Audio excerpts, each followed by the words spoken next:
Welcome back to DFC Books. We are embarking on a deep, expansive dive into a book that didn't just tell a story, but arguably invented the rules for how modern stories should be told. Henry Fielding's epic, magnificent, and, well, often scandalous novel, The History of Tom Jones, A Foundling. And that framing is so important. When Fielding published this in 1749, remember, he wasn't just a writer. He was a former playwright and a sitting magistrate in London. So he wasn't just, entertaining people. He saw this as a grand investigation into human nature. Right. He actually called it a new province of writing. He wanted to move beyond those simple romances to achieve something much more real, driven by that idea that the proper study of mankind is man. A comic epic poem in prose, he called it. That dual identity, the satirist and the magistrate, you can feel it pulsing through the whole thing, can't you? He's incredibly witty, but also deeply concerned with, well, justice. Or maybe the lack of it sometimes. Absolutely. So today, we're really focusing hard on the first 7 books. This is like the foundational architecture of the story. We're tracing Tom's journey from his mysterious arrival in Somerset right up to his dramatic banishment. It's that moment where all the domestic hypocrisy just kind of boils over and explodes, pushing the real hero out onto the open road. Exactly. Our mission here is to really get under the skin of this huge work. We're looking at the character dynamics, those key events that just shove the plot forward, and maybe most importantly, that big ideological conflict that defines Tom himself. That central tension. Yeah. It's between having a good heart, being naturally good, and the sheer necessity of being, well, careful, prudent, in a pretty cynical world. Precisely. Tom has the good heart, no question. But he keeps failing the test of appearances, of calculation. He's just not playing the game right. Okay, let's set the scene. We begin in Somersetshire, right? In this seemingly serene but actually very stratified world dominated by Mr. Allworthy and his huge estate, Paradise Hall. Paradise Hall, yes. And Allworthy himself. The sources paint him as goodness personified.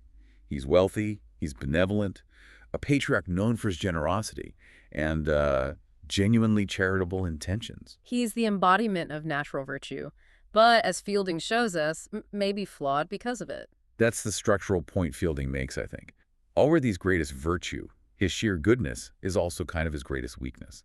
He lacks deep insight into what really motivates people. Too trusting. Way too trusting. The text makes it pretty clear he often judges by how things look on the surface rather than understanding the heart underneath.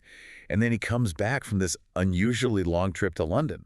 A mysterious trip, we should add. Right. Very mysterious. And that's when everything just flips. This is where the plot engine really kicks in, isn't it? That big aha moment.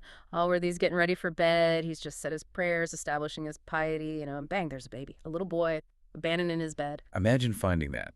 And the decision he makes right then and there to adopt this child, that act, sets the entire novel in motion. It's huge. It's a massive act of charity, yeah. But it immediately stirs things up in the house. Oh, instantly.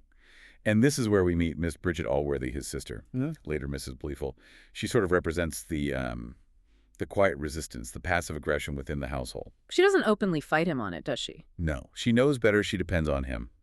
But the sources really emphasize her reluctance, her dissatisfaction. She's forced to go along with it, but you feel that resentment simmering underneath. And then there's Bridget's maid, Mrs. Wilkins. She gives us the more outspoken social judgment. Exactly. Her first reaction is pure moral outrage. She doesn't want anything to do with the fruits of sin, as she calls the baby. It really highlights the harsh judgment back then, the stigma against illegitimate children. Fielding is tackling that head-on by making his hero a bastard. He really is. Wilkins basically voices the parish view. Helping this child just encourages vice. Real charity should only go to the deserving poor, not the fallen. But Allworthy, he just overrules them. Mercy over judgment. He names the child Thomas Jones, a plain name for his unknown origins. So, book 2 starts, and the hunt is on for the mother. Right. The focus shifts immediately. Who is she? And suspicion falls pretty quickly on Jenny Jones. She's a local maid, but interestingly, she's well-educated and quite well-dressed for her station. Her intelligence actually made her a target, didn't it? It did. She's this anomaly in the village. She'd learned Latin from the schoolmaster. Partridge actually knew more than him, apparently, and read widely. This just bred massive envy and resentment in the community. People didn't like that. Not at all. And then she shows up in new clothes, a silk gown, a laced cap, and everyone assumes the worst. How could an honest maid afford that? So these superficial things, the appearances, lead straight to her being accused. Allworthy calls her in, puts the pressure on. He does. And she confesses. She admits guilt, confirms she's the mother. Allworthy lectures her pretty fiercely about the violation of your chastity, the social ruin. But then, crucially, he offers her money to leave the parish right away. Which she takes. She takes the deal. Accepting the guilt lets her escape the village gossip and get Allworthy's money. But, and this is key, she absolutely refuses to name the father. That's odd. It shows a strange kind of integrity, right? It confuses Allworthy. And Fielding gives us, the readers, a pretty strong nudge-nudge, wink-wink that maybe this confession isn't the whole story. It feels like a performance, a way to handle the situation. It introduces that core technique of mystery and misdirection that runs through the whole book. Okay, so while that foundling mystery is just kind of simmering, we get the arrival of Captain Bliffle. The captain. Pure, calculated ambition walking through the door. He's the stark opposite of Allworthy's natural goodness. He's supposedly visiting his brother, the doctor, who works for Allworthy. That's the cover story. But his real target is Miss Bridget, and, more importantly, her potential inheritance from Allworthy. Fielding doesn't mince words here at all. The narrator flat out tells us his marriage courtship was contracted with Mr. Allworthy's lands and tenements. Bridget's age, her looks, her personality, minor details compared to the value of the estate. Wow. And the text says his first goal was to undermine the foundling Tom immediately. He saw the boy as a direct threat to his financial future. He's so ruthless he even turns on his own brother, the doctor.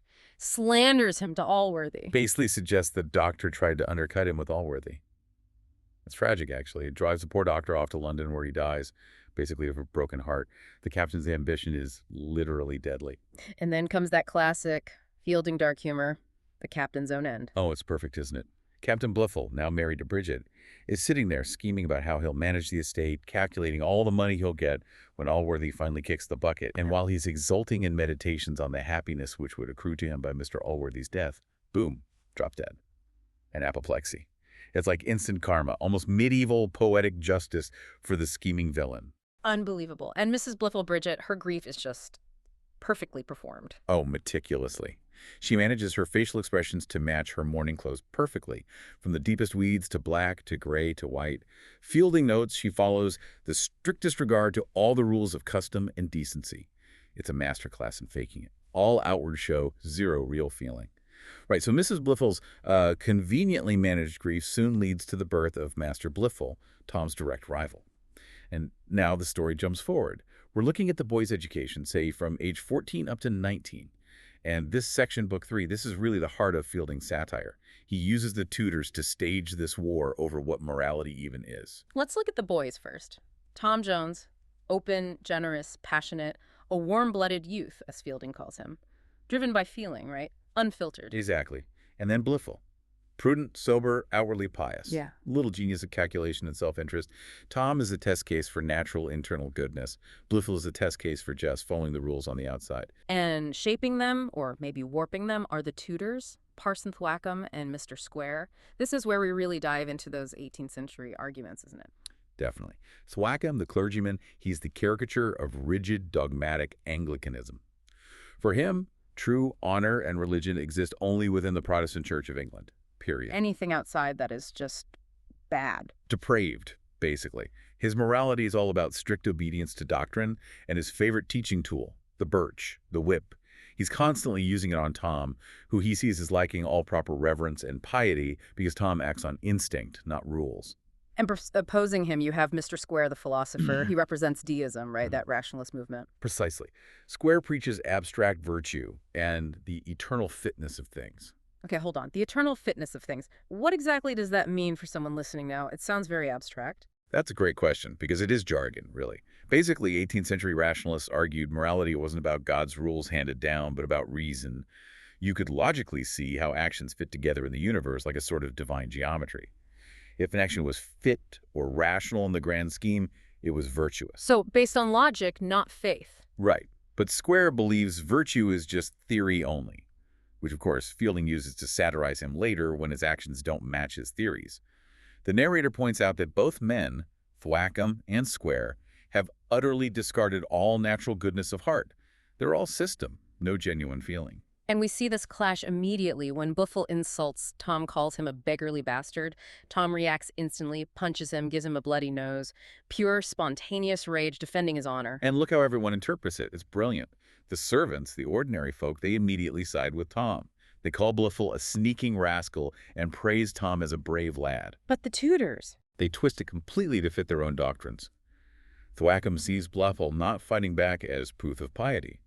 Square praises Blifil for sticking to the sublime idea of virtue by refusing to lower himself to fight. It's a perfect performance of passive restraint by Blifil.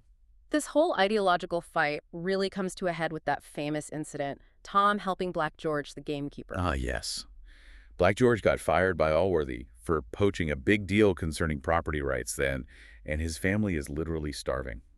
Tom, just seeing their suffering, acts purely from compassion. He sells the horse Allworthy gave him, right? A pretty valuable gift. A huge gift. And he uses the money to help George's family.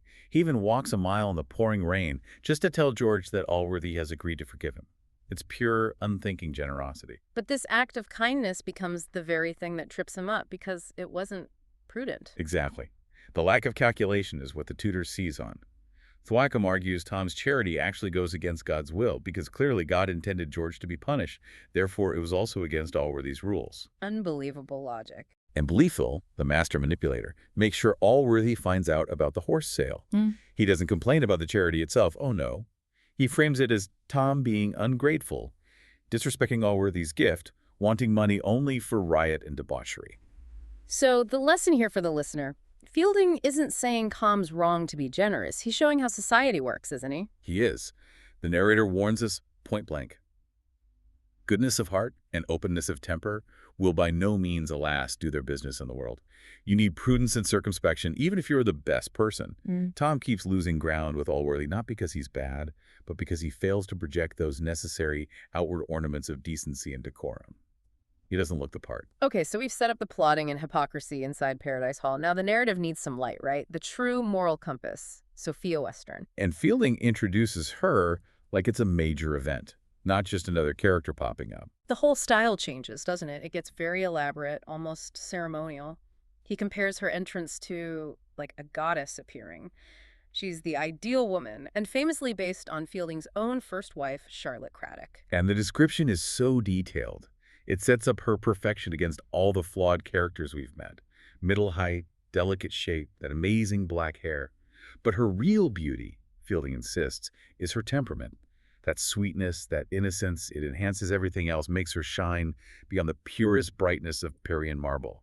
She's virtue, but with real feeling, real sensibility. And we get the bird incident almost immediately, a perfect little test for Tom, Blifil, and Sophia. It really is. Sophia loves this little pet bird, Tommy, that Jones gave her. Blifil sees this affection, sees Tom getting credit for it, and deliberately lets the bird go. It flies up into a tree. And the tutors naturally spin this. Oh, instantly. They rationalize Blifil's mean little act as some high-minded philosophical gesture. Square claims it inspired the generous thought of giving liberty to the bird. The cynicism is just Wella. But Tom's reaction is pure calm. All instinct and honor. Absolutely. He scrambles up the tree, risking falling, just to get Sophia's bird back. It's a generous-spirited action, plain and simple.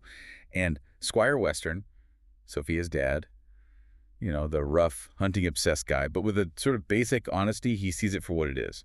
He praises Tom and curses the tutors for their philosophical nonsense. So this incident really cements that connection between Tom and Sophia. But Tom, being Tom, his lack of prudence pulls him down again almost immediately. The Molly Seagram affair. Yeah. He basically worships Sophia from afar, but his natural passions get the better of his judgment. And Molly Seagram, Black George's daughter, she's the total opposite of Sophia, isn't she? Right. Earthy, physical. Very much the counterpoint. Yeah. Robust, bold, forward, actively pursues Tom. Fielding says she lacks Sophia's grace and modesty, has very little of feminine beauty in the conventional sense.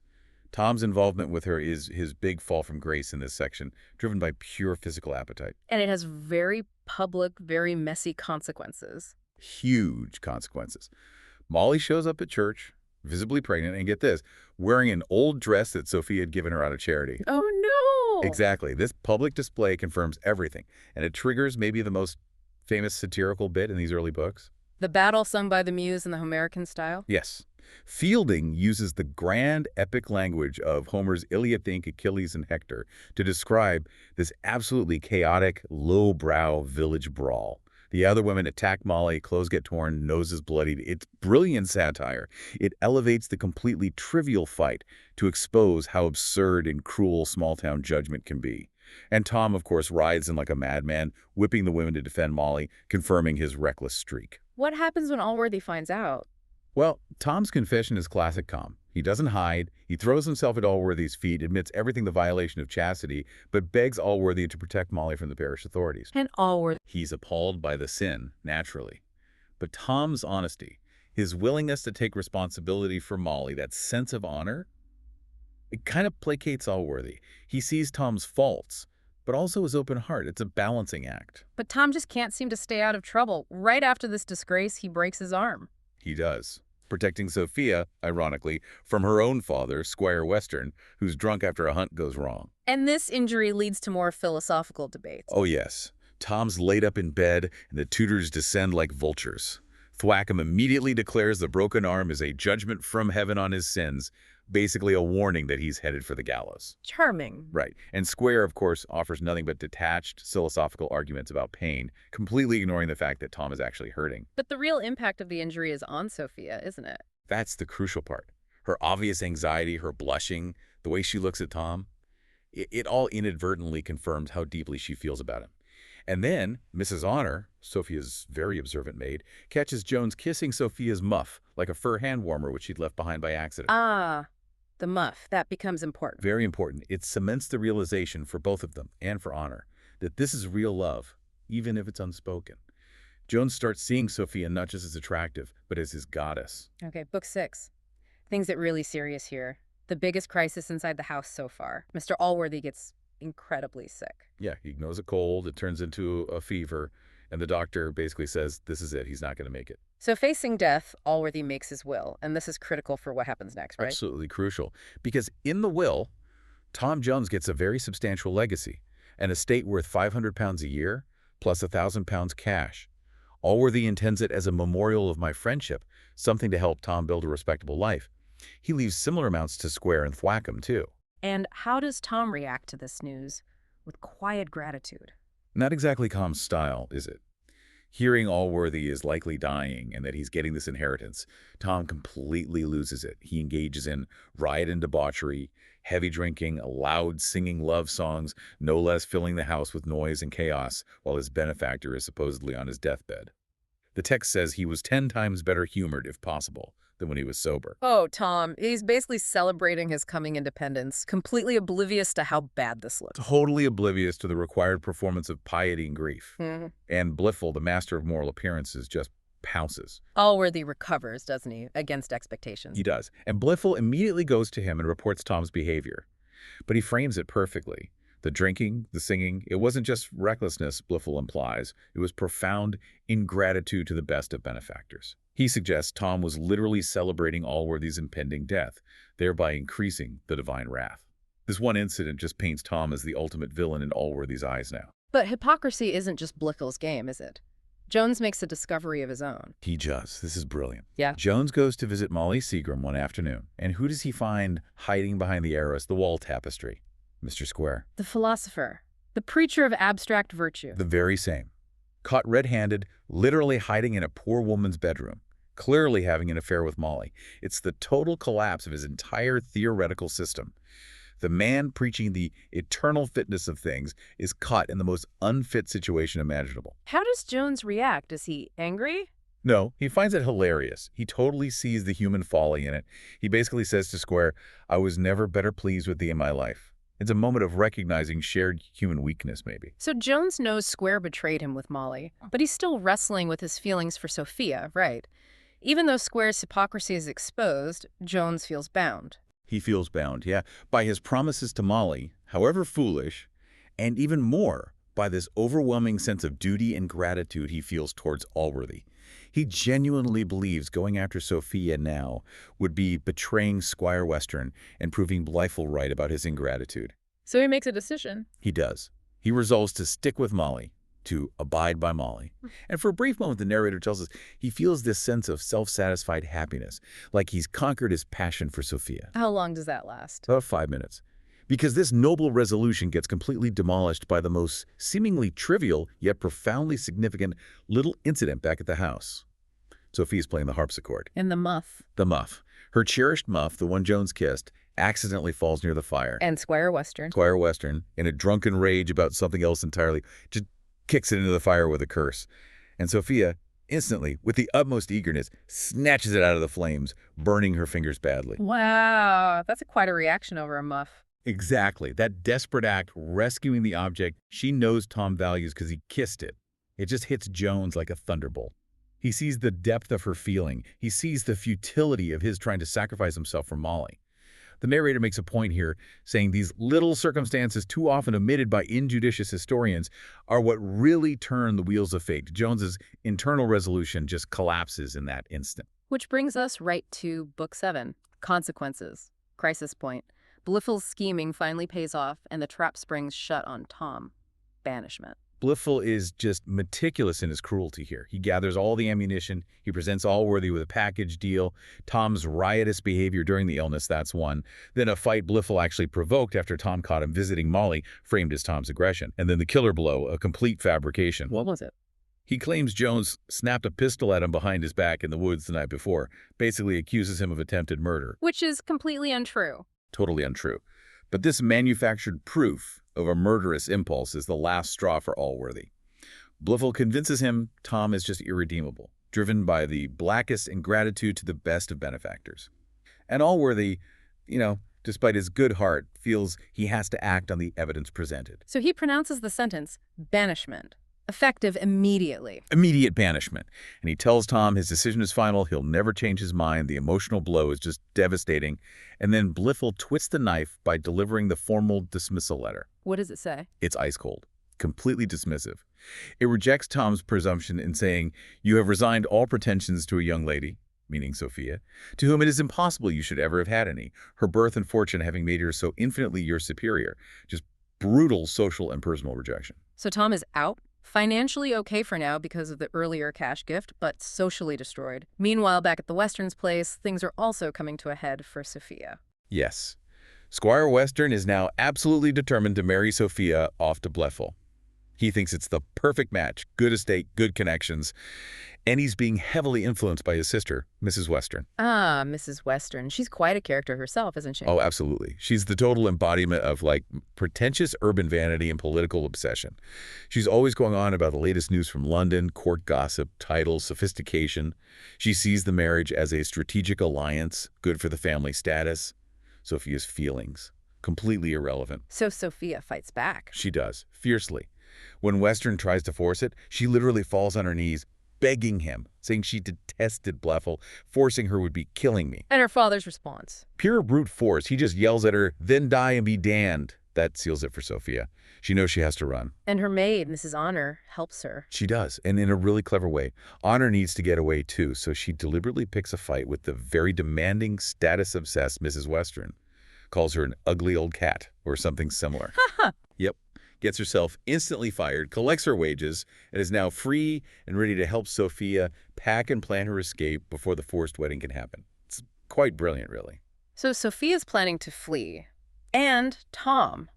He's received his money in that horrible letter. What does he decide to do? He decides to become a soldier, a volunteer, seek honor in the army, maybe find some purpose there. He sets off alone for London, but stops at an inn on the way. Immediately runs into trouble. Ensign Northerton. This is where his honor gets tested again. Instantly. They're drinking. Tom makes a toast to his dear Sophia. And Northerton, this absolute lout, immediately smears her reputation, claims she was lain with by half the young fellows at Bath. Oh, Tom's not going to stand for that. Not a chance. His passion just explodes when Sophia's honor is attacked. He calls Northerton one of the most impudent rascals upon earth, and the result, Northerton smashes a full bottle over Tom's head, wounds him badly, knocks him clean out. Tom's righteous passion, once again, leads straight to physical injury and being stuck. And this brings in another satirical figure, doesn't it? The surgeon. Oh, the surgeon scene is classic Fielding. The guy arrives, sees Tom bleeding on the floor, and does he treat the wound? No. He sees it as a chance to show off. Joa. Yeah, he launches into this ridiculously learned lecture full of Latin terms about different types of head wounds, fractures, contusions, Yeah. all while Tom is lying there in agony. It's a perfect skewering of professional pretension and misplaced intellectualism. Okay, so Tom is wounded, disgraced, on the run. But his journey now starts bringing him into contact with new people, broadening the world of the novel. First up, Benjamin Partridge. Partridge, what a character. The talkative, superstitious, incredibly cowardly barber surgeon Tom meets at the end while he's recovering. Partridge is instantly charmed by Tom's general good nature and offers his services. And Partridge is important because... Because it turns out he's the very same schoolmaster who was accused years ago of being the father of Jenny Jones's baby, the child Tom was found with. No way, the same guy. The very same. Yeah. And he gives Tom his whole sob story, his spectacular ruin. He insists he wasn't the father, but he got forced into confessing because his wife, who was ferociously jealous and hated him because they couldn't have kids, found out about the rumor and basically made his life hell. Sounds like a terrible marriage. Fielding describes their fights in this section called Domestic History. It's brutal and comical. She tears his wig off, bursts his corset stays. Anyway, Partridge was ruined by the accusation. So why does he attach himself to Tom now? Because Partridge is utterly convinced that Tom must be Allworthy's secret son. That rumor had been flying around for years. So Partridge figures if he sticks with Tom, helps him get back into Allworthy's good graces, which Partridge assumes is inevitable, then he will get rewarded and maybe compensated for his past suffering. His motive is pure self-interest, really, just wrapped up in flattery and service. Okay, so Tom now has this cowardly, self-interested sidekick. And as they travel, they have another significant encounter, the Man of the Hill. Yes, this is a major philosophical detour. They get attacked by robbers, and this strange, hermit-like figure saves them. He's living alone, withdrawn from the world, literally wearing clothes made from animal skins. Why is he important? He seems kind of random. He serves as a really important moral counterpoint and warning, I think. Right. And structurally, Fielding uses him to insert this long, self-contained personal history that contrasts sharply with Tom's youthful energy and, well, optimism despite everything. So the Man of the Hill tells his story. He does. How his youth was wasted at university through bad company, particularly a guy named Sir George Gresham, who basically led people into debt and ruin while keeping himself safe. The Man of the Hill ended up broke, betrayed by a woman he loved, and thrown into debtor's prison. A familiar story of youthful folly. Yes, but then it gets historically specific. He reveals he actually fought in the Monmouth Rebellion back in 1685. Okay, quick history reminder. Monmouth Rebellion. Right, that was a major uprising. The Duke of Monmouth, who was the illegitimate son of King Charles II, tried to overthrow the Catholic King James II. It failed and was put down very brutally. And the Man of the Hill was part of that? He was.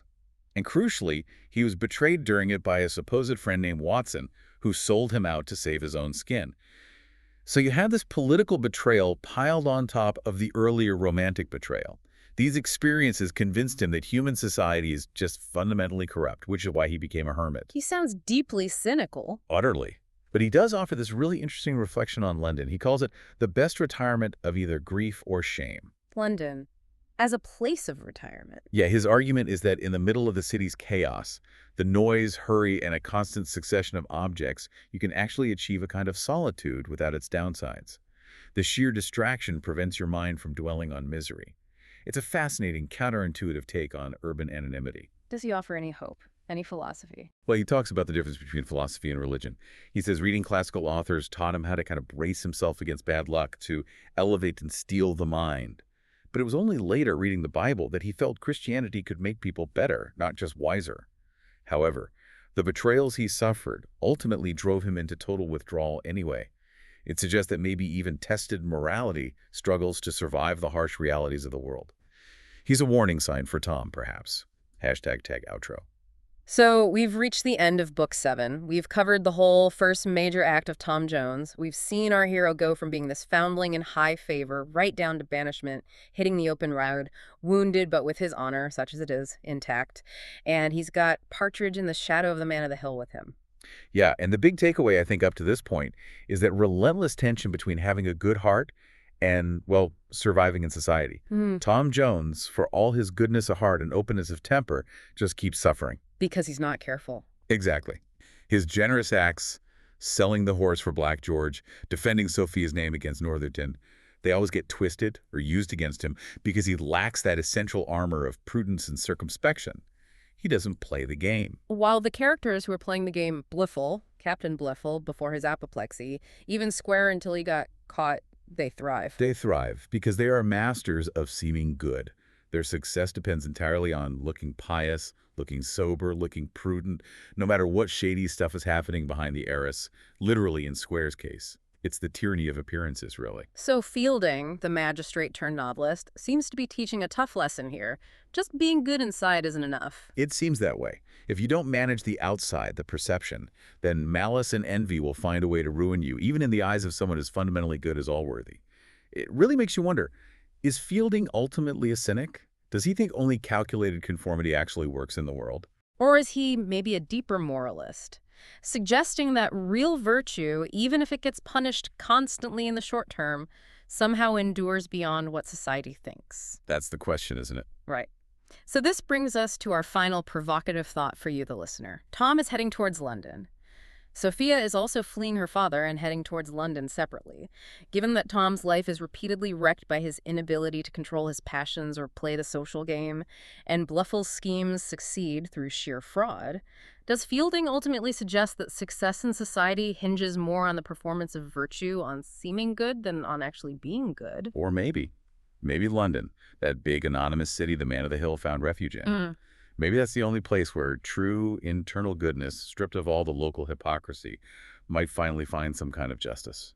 Something to definitely chew on as the great chase across England really begins.